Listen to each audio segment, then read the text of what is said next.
Some people say a man is made out of mud. A poor man's made out of muscle and blood. Muscle and blood, skin and bones, a mind that's weak and a back that's strong. You load 16 tons, what do you get? Another day older and deeper in debt. St. Peter, don't you call me, 'cause I can't go. I owe my soul to the company store.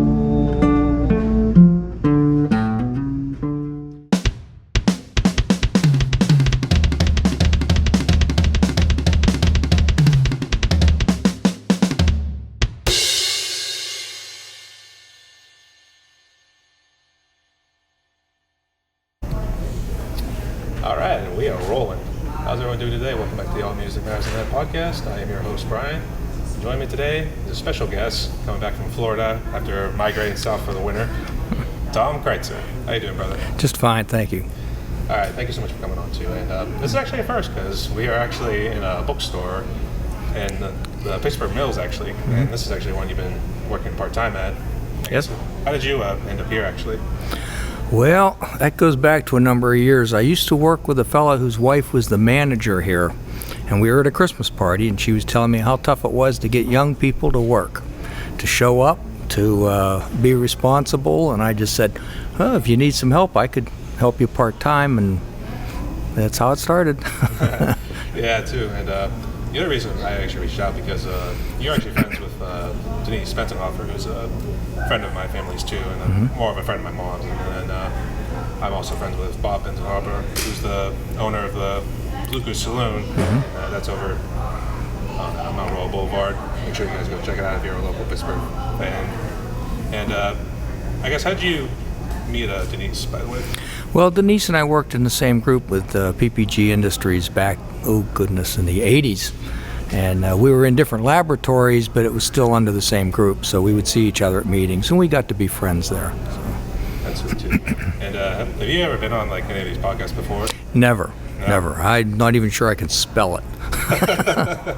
Well, don't worry. This is just a normal conversation between people, too. So be yourself, and just got some questions here for you so people might get to know a little bit more about you. So, okay. You ready? Yes, sir. All right. So let's start with the simple one. Tell us about your music history in this case, because most people I've interviewed on my podcast have been drummers. So far, I did have one guitar player, a nice fella named Pierce Stipner. But how did you get into playing a guitar, right? Yes, I play guitar. I actually started when I was in second grade playing piano, and I never liked it. And by fourth grade, I started playing the trumpet in the elementary school band. And seventh grade came along, and we had, 20, 30 trumpet players in the band. And the band director said, I'm looking for volunteers to play baritone horn, because we only had one in the band. So I thought, okay.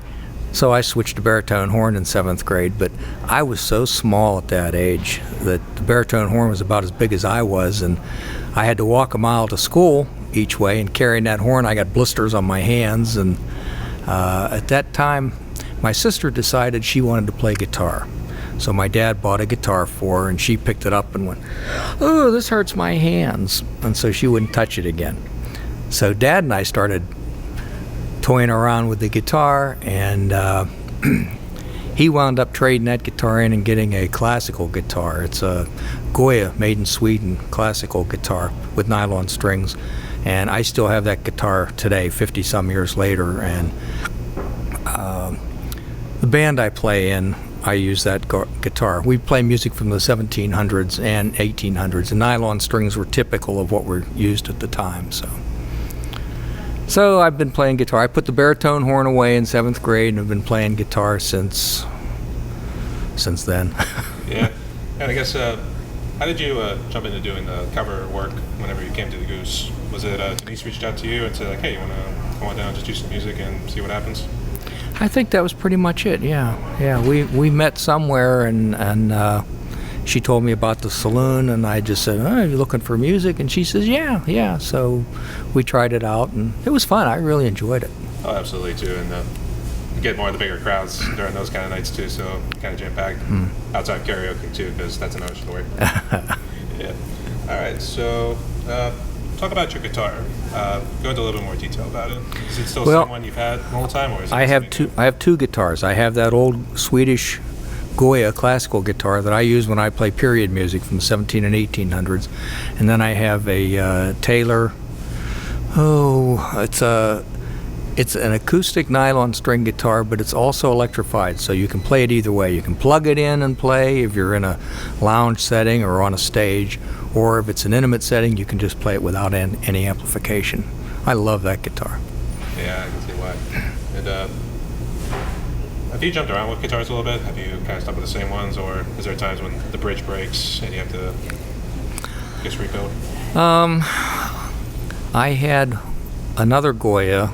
I was playing at a festival, outdoor festival, and the case fell and hit a log and shattered the guitar inside. So I had to take that to a luthier and have it glued back together.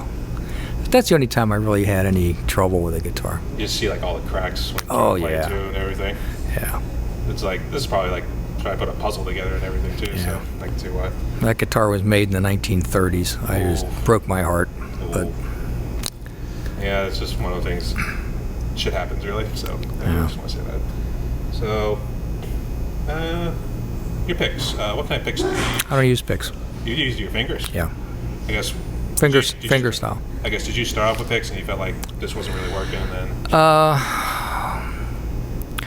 When I started playing guitar, it was back in the 1960s in the folk period, and finger picking was real popular, and that's what attracted me to the guitar.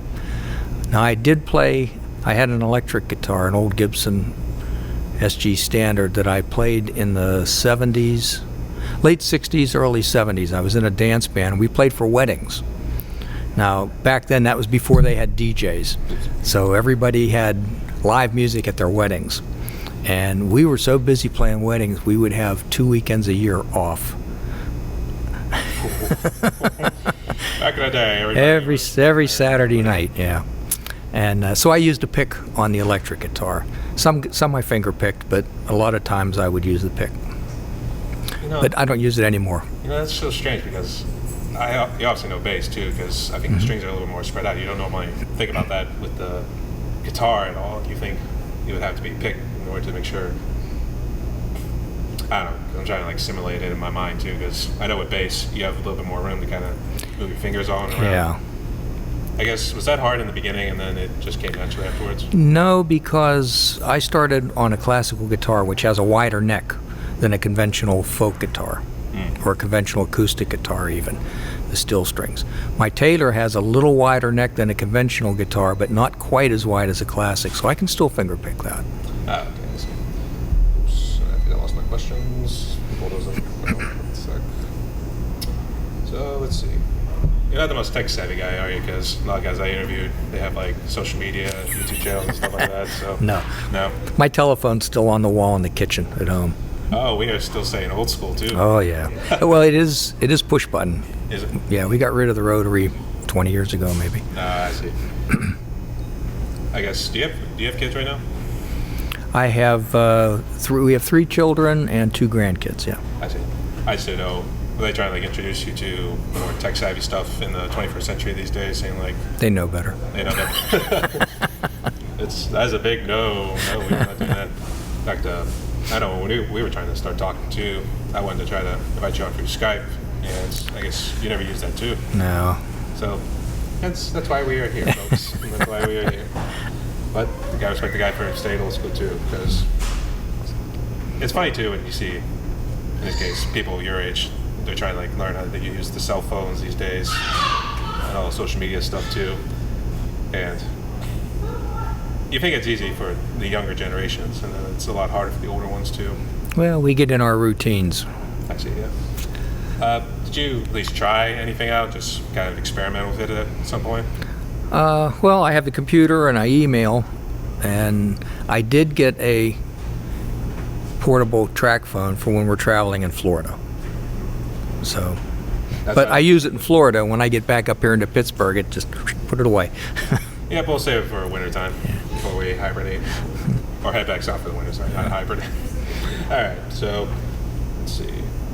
Who would you consider has been your biggest influence playing the guitar? Was there anybody you thought of when you first started out? Oh, that's a good question. I listened to a lot of different guitar players. Chet Atkins always amazed me with what he could do finger picking. But I liked a lot of early rock and roll too, back in the 60s. The Elvis. Blues. What years was Elvis? I was never a big Elvis fan, I got to be honest with you. Really? Yeah. That's a surprise. Yeah. I guess to each his own, so Yeah. I think most people would say, that's blasphemy. Yeah, they might. Yeah. I do like a lot of the classic country. Enjoy that. You know, I always think back to the Forrest Gump episode, well, the movie, when in the beginning he influenced the dancing style of Elvis with the whole knee buckling and everything too. Gotta love it too. Still a good movie to this day too. So, let's see. Knee buckling is beyond me. I've had 3 knee surgeries, so. Have you? Yeah. Well, we know that's off the table. So You bet. We'll just keep it simple. I guess he would try to do like maybe the can't touch this by almost side to side kind of deal too. Yeah, that whole thing. But Yep. I guess have you ever played on electric guitars, or have you always stuck to the acoustic style ones? When I played in the dance band, I played electric. But now I do the acoustic guitars. Do you have a preference between either one or Acoustic. acoustic? Yeah. Does it feel like more real, or is it just that feeling? Well, part of when I started with the guitars back in my teenage years, I couldn't afford all of the gimmicks, electrical gimmicks that they would get on a guitar to make it sound like what you'd hear on the records, between distortions and wah-wah pedals and God knows what else. But you couldn't get your guitar to sound like what you heard on the records. Acoustic guitars that's what you got. That was the sound. So if you found one that you could play well and you were happy with the sound, and what you'll find as far as what will vary in some of those guitars is the tone, the richness. Some guitars are treble oriented, where some you get a real nice smooth mellow bass sound out of, and I always like that because I finger pick the bass along with the chords. I see. And I think that kind of answered my other question. Is that what you love most about the acoustic guitar? Yeah. Absolutely. I like to get that. I like that rich tone that they produce. Yeah, I can see why too. I guess jumping into COVID a little bit. I guess how bad did it impact you and family and the community, both here in Pittsburgh and then down in Florida? Well, you're indoors. A lot of places aren't open. Even down in Florida, they were closing the parks, and you're thinking, wait a minute, I'm outside, I'm away from people. Why would they close it? But the issue what I heard down there was that it was because of the restroom facilities. They had restrooms that were open to everybody. They need to have park people to go in to service the restrooms, and nobody really wanted to do that. And if they kept them open, kept the parks open without the restroom facilities, then the park becomes the restroom. So they closed the parks. Everybody going behind the oak tree to That's relieve what themselves. That's what would happen. Oh man, that's painted a bad image in my mind. The restaurants were closed. We were pretty much on our own. But did Florida kind of reopen a lot sooner than Pennsylvania did? I don't know. I'm not really sure, 'cause I don't know when Pennsylvania opened. I was down, wasn't at each place at the same time, you know. I guess so, and I think maybe it kind of depends on like the news that kind of goes around as well. So I don't know. I guess was your family all good too? Did you have any scares with COVID? My wife and I have been fine. We got the vaccinations. We got a booster, but my kids up here had COVID. That was, I guess, a little scary at the moment, Yeah. or were they able to recoup pretty quick? They came back. Yeah. That's good. I guess, kind of walk me through with the Blue Goose, because I didn't actually start till last year when I started working there, and I know when COVID had hit, I think they were just doing takeout only. Did they not do any of the live kind of coverage stuff? I couldn't tell you. You weren't there? Nope. No, I see. I left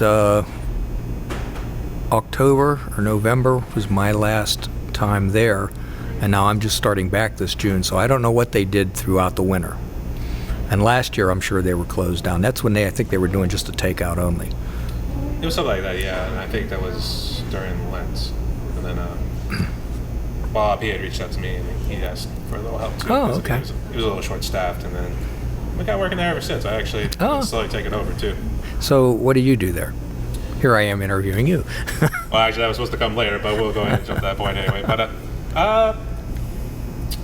so I actually am a kind of a jack of all trades, really. So Okay. I cook.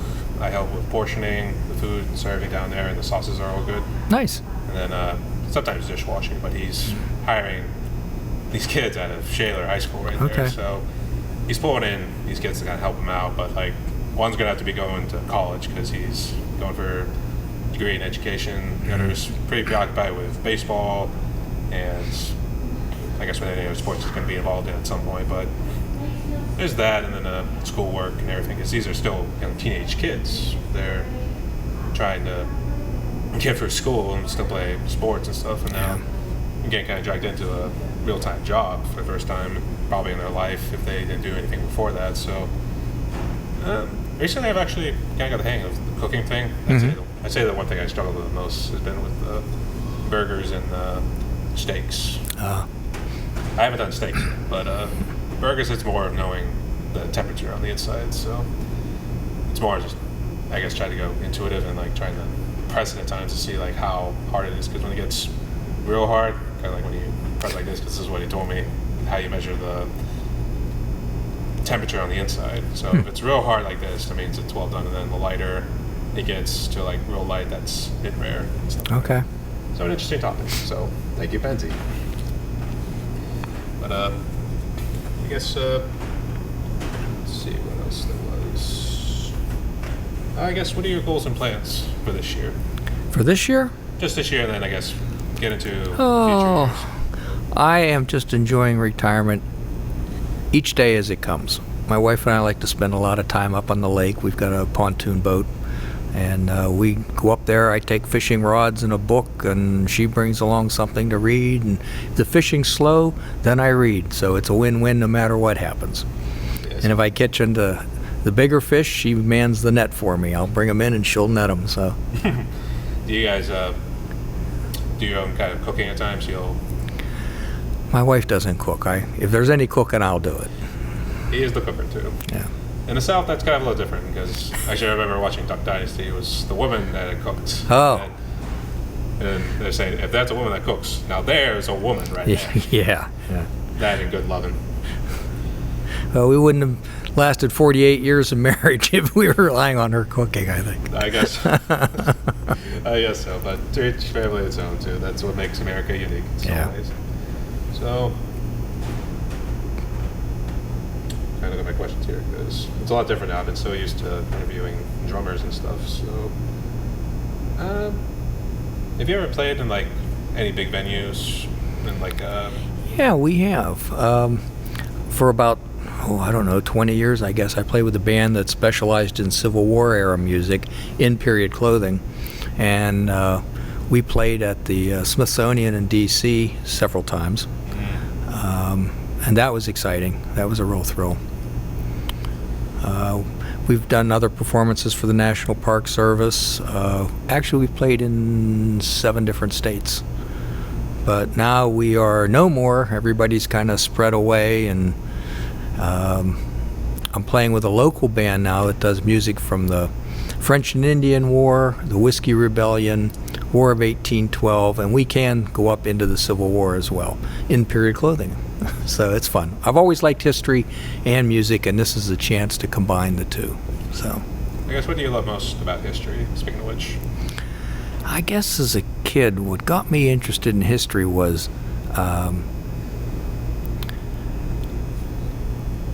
what happened locally. You could picture the land, you could pronounce the names of the places. When you're reading about some island out in the Pacific in World War II, you don't know if you're pronouncing it correctly. But local history, you can find out how to pronounce it, and I just found it interesting. Yeah, there's actually a lot of interesting history in and around Pittsburgh too, because that was actually, at that time, it was just Fort Duquesne. So So you learn about the French and Indian War and everything, Washington's Landing, and stuff like that. So Yeah. it's, I have to admit, it actually is really interesting too. So And then I'll get out on the Allegheny River here, and there's areas where you just see the green hillsides, no buildings around. When I get into those stretches of the river, I can just imagine the 500 French soldiers with several hundred Indians in their bateaux and canoes and bringing cannons down to chase the English out of the forks of the Ohio and build Fort Duquesne. yeah, You can just picture it. try to picture about the bridges though. That's the other thing too. So Yeah. it might be a little bit more difficult then, but I think I can see what you mean too. So it's actually interesting. Have you got, when you say you dress up in uniform too, was that like the style of clothing they wore in the military times? It would be the civilian clothing rather than the military clothing. I see. I guess was it, they make it a little bit more comfortable because thinking back then in cotton days, they probably didn't feel like the greatest too. Well, in the Civil War time, if you dressed Yankee, then you had a problem if you went to play Confederate affairs, Oh God.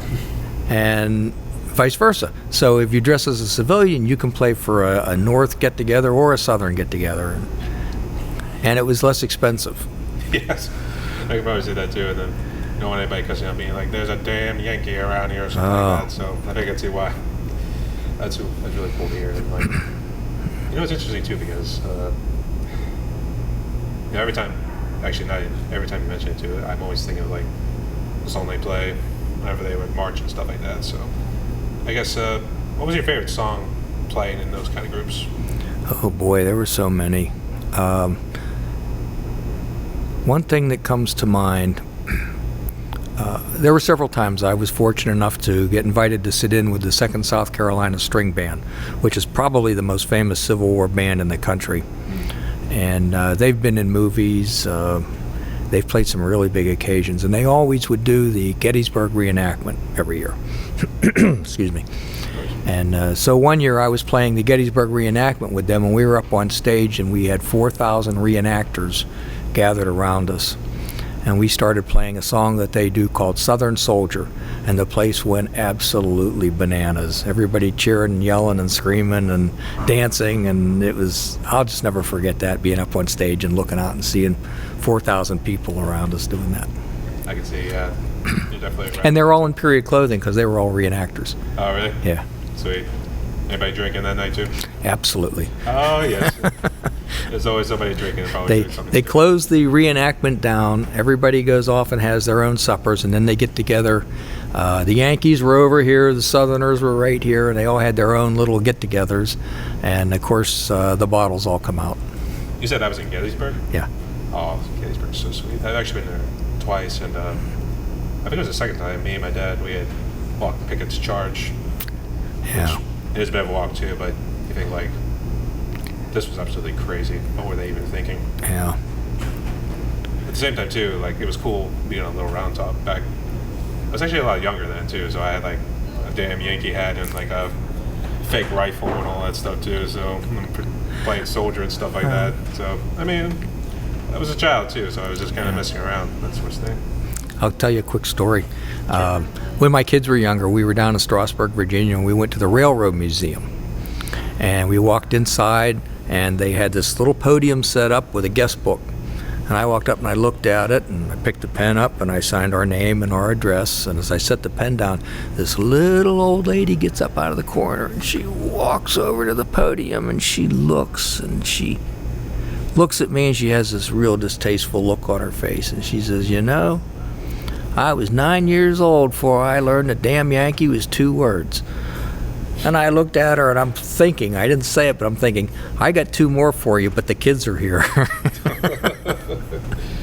But they still have that attitude. And Really? you find it. But, and how much of that is what they do just for color at the museum, you know? Yeah, I see what you mean. Hey, what can you do at this point? People are just going to say stupid shit all the time, too. Yeah. Alright, so let's see. I guess now we can jump into that part of the podcast for now. My interviewees get a little freedom to ask me anything, or there's anything you'd like to get off your chest. So, Oh, my. Well, how long have you been doing this? This podcast? I just started this year, actually. And Oh, okay. I had been meaning to start for a while, and the funny thing with like all music and artists that I did, it's tough at first because you start at first with just like interviewing friends and stuff like that. I realized I'm trying to expand my horizons a little bit, so that's why I actually asked Denise if she knew anybody. That's eventually how we ended up finding you out. So she threw me to the wolves. In a manner, it was big idea. The good wolves. The good wolves. Come on, you can't say this. Are is you bad a good wolf or a bad wolf? Yeah. I mean, come on, you can't say this is bad or anything. They're No. not going to eviscerate you or do anything, rip you to pieces and stuff like that. So. Yeah. I did mention earlier that my first guitar player was a fellow Pittsburgher as well, Pierce Stibner. And he's a young kid. He just graduated, but he's already doing amazing stuff in the blues community. Oh, wow. And he's gone down to Memphis. I think he said Nashville, but I don't know. But I know Memphis was definitely on the list too. And he's already been making some noise. And looks like he is going to go to college. I think he's going to do CCAC, I believe, if I'm recollecting correctly. And I think he's going to try to see what he can do with that career path or anything. I think he still will do music, but I think he wants to weigh his options and then go from there. But for the podcast here, so far it's been good friends, but it's been internationally too. I've interviewed people through Skype from Greece, Germany. Oh, wow. New Zealand was actually my very first one. It was actually a young kid out of New Zealand. Actually, one from Mexico. And one guy from Mexico too. He was a real nice guy. And each one's been a blessing. I've learned a lot more. And same with this one too, apart from this being the first time being out of my comfort zone and everything. So you can see why. And do you play an instrument? I actually do drums. Oh, okay. I don't know if you ever go on YouTube just to kind of fall in that wormhole every now and again. I'll look up music sometimes, do some research on music. My whole channel in particular started about a year ago, and I just started doing drum covers of. I'm into the metal kind of music and rock and roll and that kind of stuff. But I started off doing drum covers, and you realize then it's very saturated. There's a lot of other guys who are doing drum covers, sometimes of the hit songs, maybe a couple of like what I call lesser known ones. They're not exactly as big as the singles or anything like that, but they're still well-known songs from like good groups and stuff like that. So I tried expanding it a little bit, and I did a couple of vlogs real briefly, but that proved to be a little bit harder than I thought it was going to be. And I kept seeing about podcasts, and I was thinking like, this seems a little strange, because I was wondering if it was like kind of like what those books are over there, but it's like stuff you just actually talk about and stuff like that.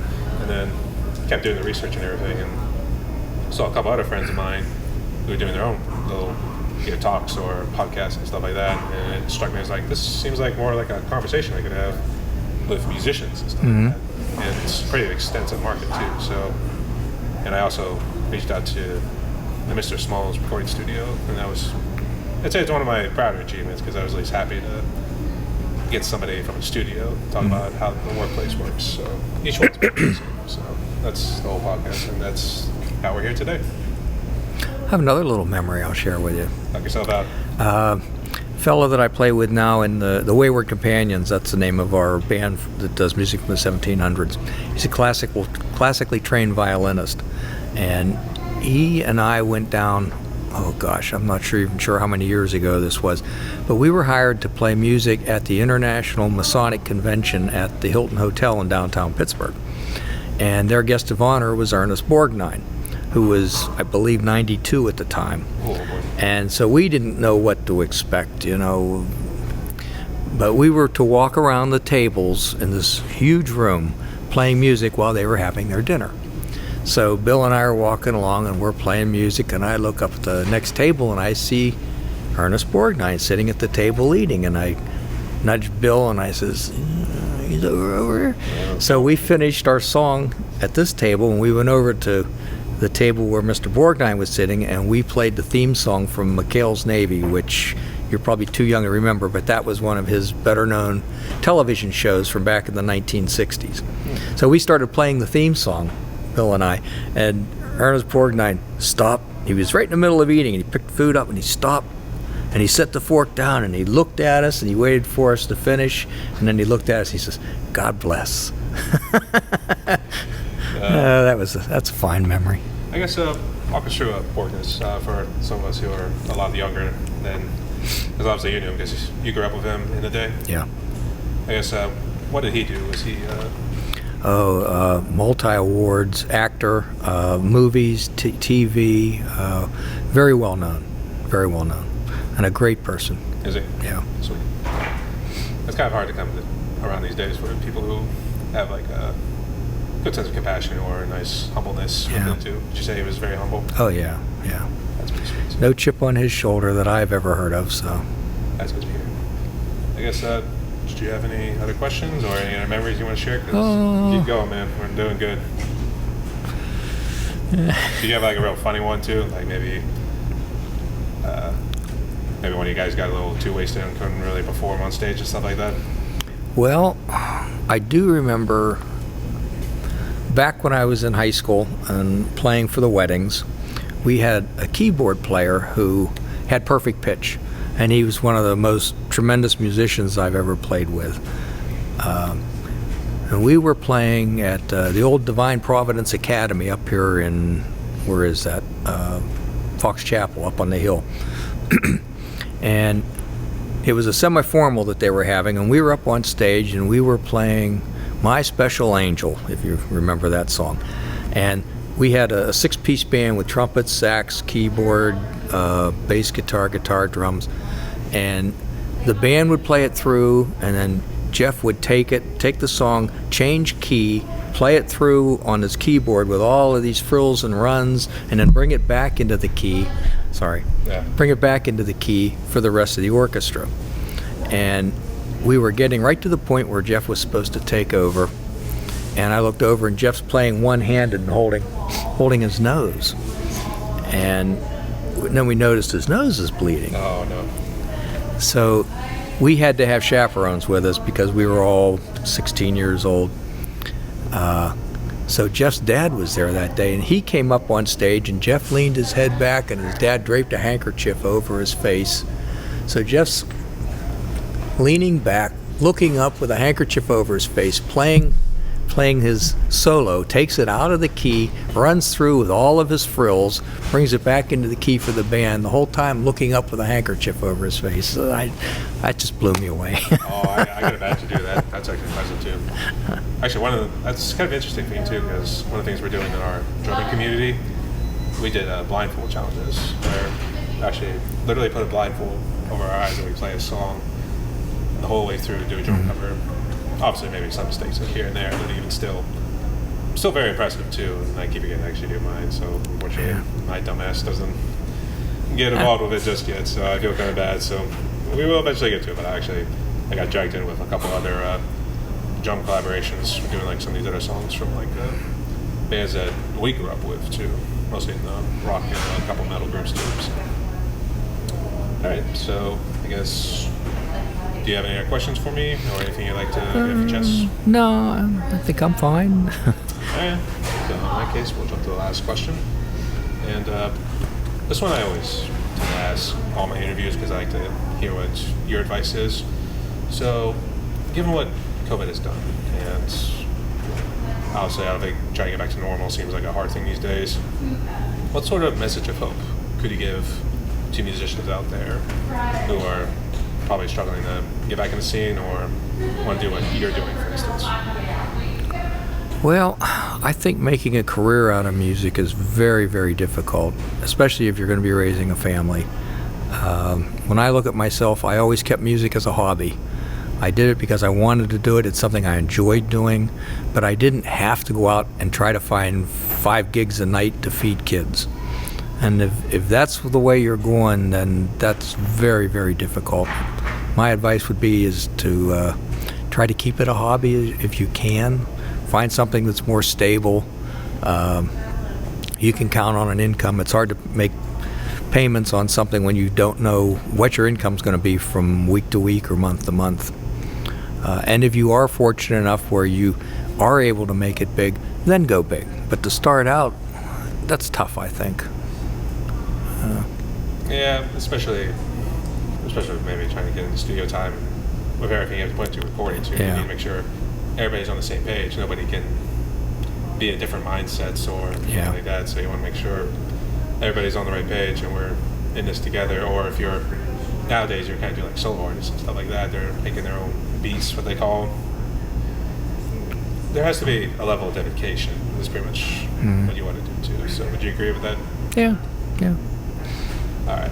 Spoken like a true prodigy, as I always like to say. So. All right. So I guess, Tom, kind of reaching the end of our podcast right here. So I guess, is there any last words or any shouts you want to give to people out there?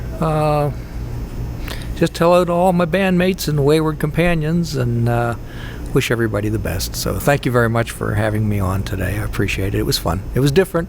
It was fun. Oh yeah, absolutely, and especially being in this bookstore too. So I had to actually come into the mall to actually do something like this. So this is actually a complete change of scenery too. So this was entirely different, but I'm entirely blessed to actually have done this with you too. Oh. So everyone, I guess today was Tom Cryzter. He's a cover artist. He's jumped around, doing a lot of the old time stuff out of the 1800s and stuff like that. So it's good to see. Looks like he's going to be hitting it up at the Blue Goose Saloon too. So anyone in Pittsburgh, come on up and listen to this guy play too. That's the third Tuesday of each month, 7 to 9. I guess if anybody reach out to you if they want to maybe do some music together with you, is there any way they can reach you? I guess at the Blue Goose. I guess we'll just do that. Okay. All right, Tom. Thank you again so much for coming on, brother. Thank you. All right. Everybody else, stay safe. Stay tuned, yo.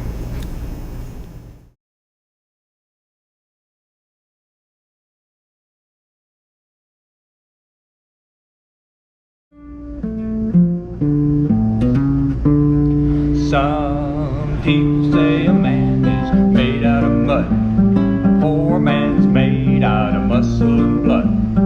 Muscle and blood, skin and bones, a mind that's weak and a back that's strong. You load 16 tons, what do you get? Another day older and deeper in debt.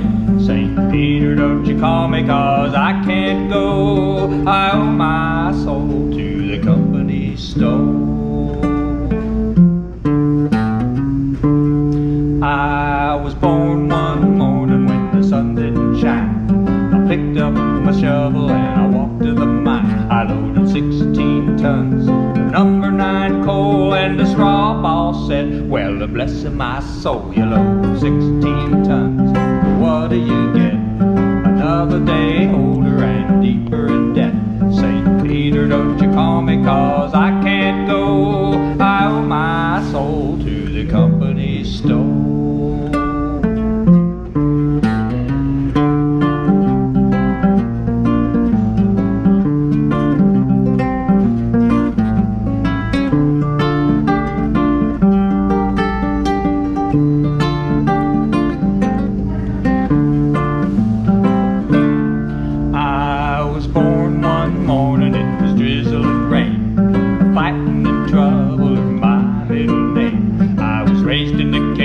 By an old mama line, can no high-toned woman make me walk the line? You load 16 tons, what do you get? Another day older and deeper in debt. St. Peter, don't you call me, 'cause I can't go. I owe my soul to the company store. If you see me coming, better step aside. A lot of men didn't, a lot of men died. One fist of iron, the other of steel. If the right one don't get you, then the left one will. You load 16 tons, what do you get? Another day older and deeper in debt. St. Peter, don't you call me, 'cause I can't go. I owe my soul